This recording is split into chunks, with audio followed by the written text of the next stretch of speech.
In Friendship with the World from TableTalk Magazine, drawn from James chapter 4 verse 4, we are ushered into a sober scene where divided hearts quietly fracture fellowship and worldly whispers compete with covenant love. James speaks with the thunder of the prophets and the tenderness of a jealous husband, reminding us that allegiance is never accidental and that friendship always carries a throne in its pocket. Here we are, invited to examine our loyalties, to trace the subtle roots of envy and compromise, and to remember that the soul cannot dance at two weddings. Now for our reading. Adulterers and adulteresses, do you not know that friendship with the world is enmity with God? Whoever therefore wants to be a friend of the world makes himself an enemy of God. James chapter 4 verse 4. Discord threatened to tear apart the churches to whom James wrote his epistle, for many of his addressees lacked the heavenly wisdom needed to maintain peace and righteousness among them.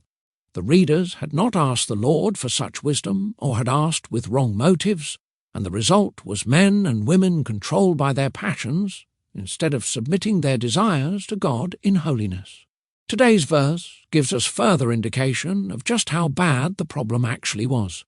James calls his audience an adulterous people.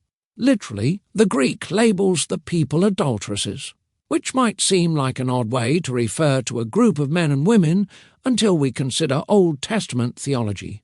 Frequently, the Old Covenant prophets liken the relationship between God and Israel to that of a married couple, with God as the husband and Israel as the wife.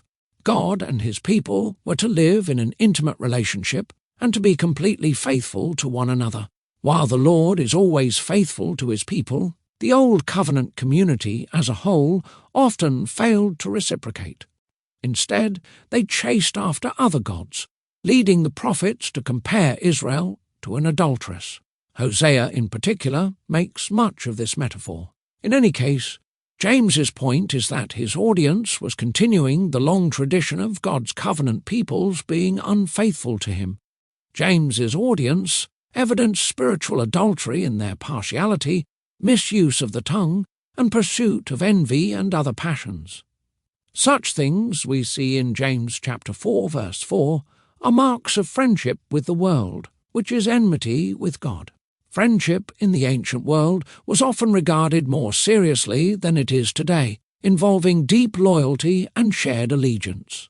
Thus, one cannot be a friend with both God and the world. John Calvin elaborates on this, explaining that the friendship of the world is when men surrender themselves to the corruptions of the world and become slaves to them. Friendship with the world does not refer simply to enjoying things in the world. Matthew Henry comments, "A man may have a competent portion of the good things of this life and yet may keep himself in the love of God." We become friends of the world when we allow our desires to pull us away from the Lord into disharmony, unjust discrimination, jealousy, and a host of other ills.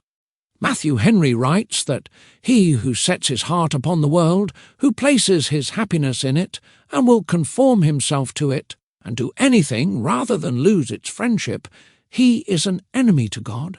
It is constructive treason and rebellion against God to set the world upon his throne in our hearts.